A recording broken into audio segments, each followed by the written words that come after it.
Hey everyone, God bless you.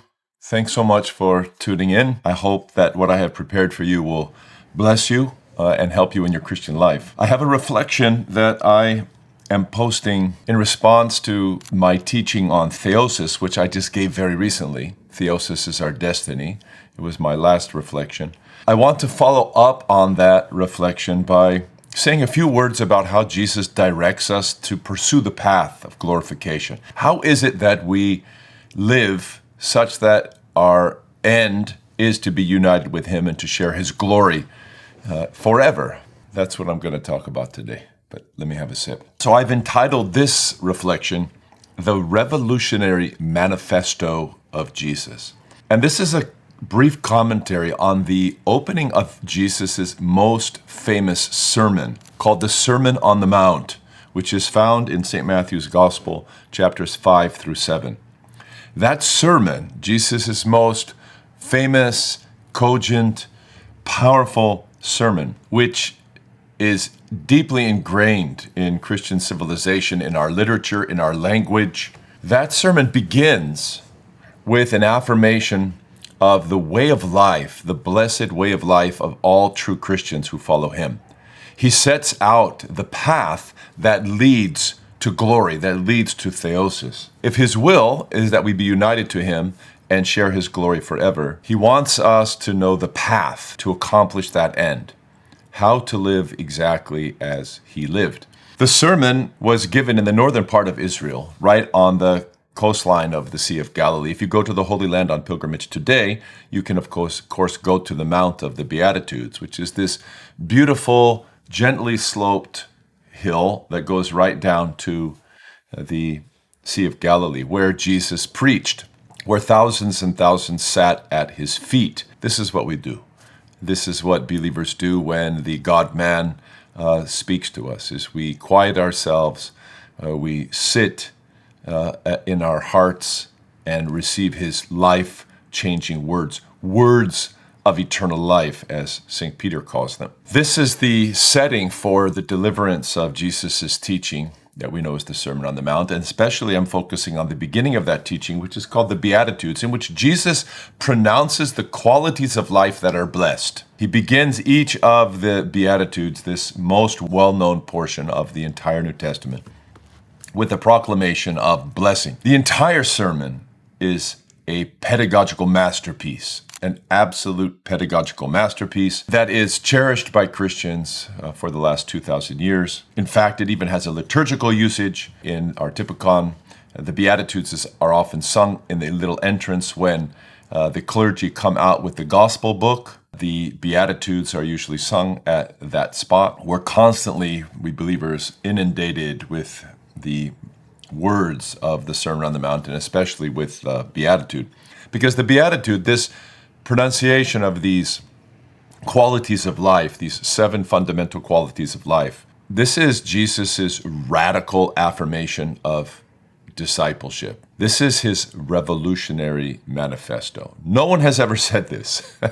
In fact, Jesus's words go 180% against the ambitions and the focus of the world. You're going to hear this from nobody except from Christ and Christ lovers, that the way of blessing is constituted by these Beatitudes. So let me just say a few words about them. He begins each of his articulations of the Beatitudes with this word makarios, which means blessed or happy. Don't miss this. Don't miss this. He Himself who is the blessing of the world.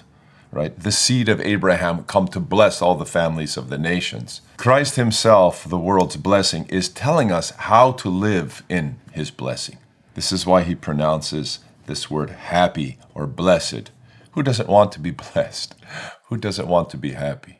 So listen very carefully of what Jesus says is the way to be happy, because our world has a very backward notion of happiness, a completely upside down notion of happiness. In fact, the world says that if you're going to be happy, you need to do exactly the opposite of what Jesus is saying. And you'll end up miserable, believe me, if you follow that paradigm. The world says, blessed are the rich, blessed are the healthy, blessed are the undisturbed, blessed are the always happy who are never crying, Blessed are the aggressive and the assertive. Blessed are those who hunger for status, fame, and pleasure. Is this not the way of the world? Is this not what the world thinks? This is the exact opposite of what Jesus says. Jesus said, blessed, happy are those who are poor in spirit. Blessed are those who mourn. Blessed are those who are meek, who hunger and thirst for righteousness, who are merciful, who are pure in heart, who are persecuted for righteousness, who make peace. The peacemakers are blessed. These are Jesus's qualities of blessedness. And I'd like to focus just on that first quality, that first beatitude. Blessed are the poor in spirit, for theirs is the kingdom of heaven. The first three beatitudes, poverty of spirit, mourning, blessed are those who mourn, and meekness, blessed are the meek, these go together. These three qualities, these three Christian dispositions and virtues constitute the right attitude, the right orientation of a human being towards the living God. And this is where Jesus starts. What exactly is this poverty of spirit? Well, I've put together a few words to describe it. It means to be emptied of yourself. Could anything be more contradictory to the spirit of the world? That's always saying it's about self-actualization. It's about loving yourself. No, actually it's not. It's just the opposite. Poverty of spirit means to be empty of yourself, to be a puddle before the Lord Almighty, to live a prostration, not just to do prostrations. Doing prostrations is fantastic and a great help to cultivate a spirit in which you're living the prostrated life, the life of happy adoration of God. It means to look up to God and to every human being from our low position, to be at peace in allowing God to arrange everything in our life, to be detached from things and even from our own will, which is the most difficult thing to do, to be content with God governing and arranging our lives, to know our debt before God, of course. This is at the very core of Jesus' teaching in the Sermon on the Mount on prayer, when he's teaching us the Lord's Prayer, right, where he teaches us in every prayer to say, forgive us our trespasses, forgive us our debts, as we forgive those who are our debtors, of those who trespass against us, right?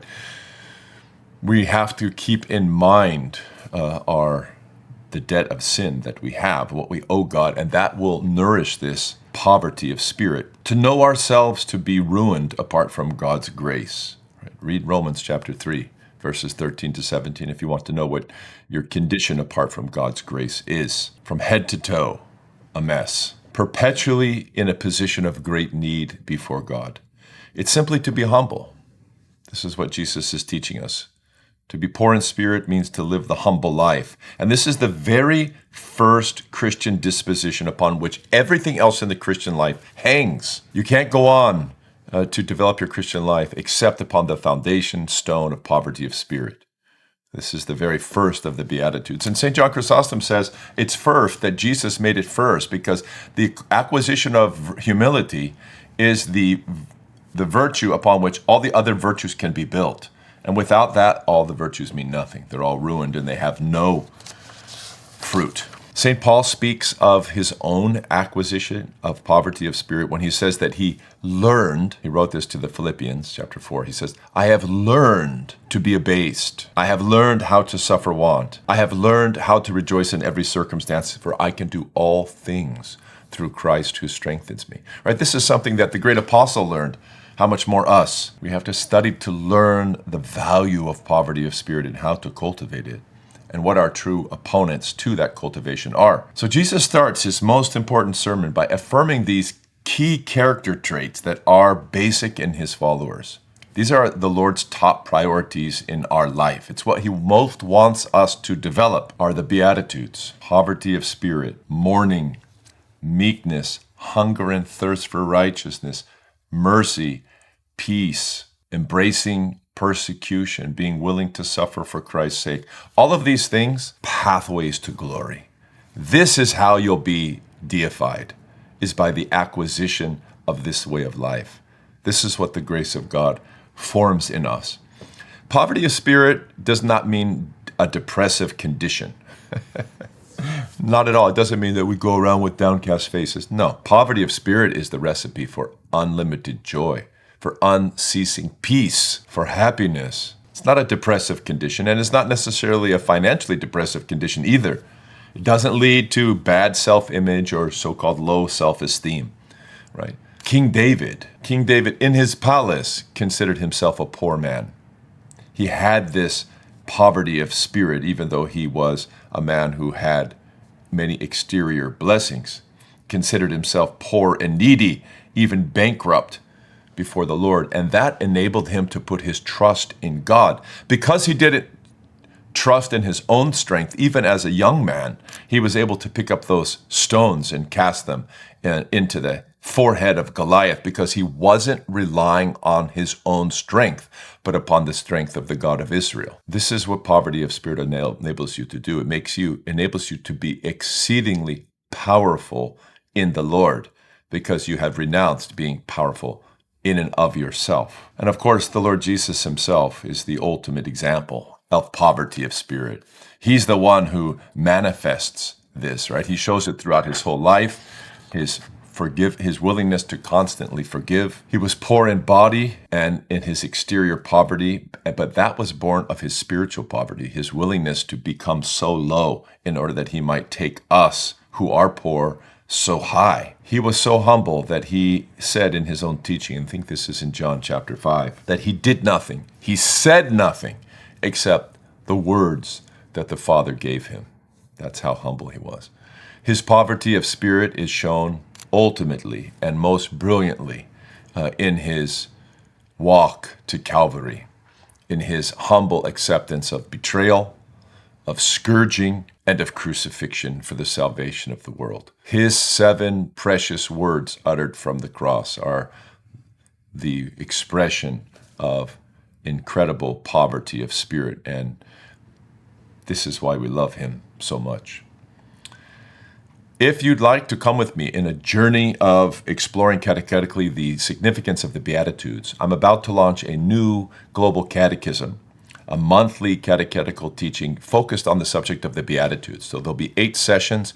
It begins September 5th. If you want to know more, you can go to patristicnectar.org and find out and sign up, and I'll hope to see you there. God be with you. Hi, friends. Lila Rose here. Very excited about themarriageconference.com. There's going to be some beautiful people coming together, including Archbishop Cordileone, Father Josiah Trenham, of course, the host, Brad Wilcox, and many more. This is the time to reestablish the importance of marriage and to celebrate it and to nurture it in our culture. So go check it out at themarriageconference.com.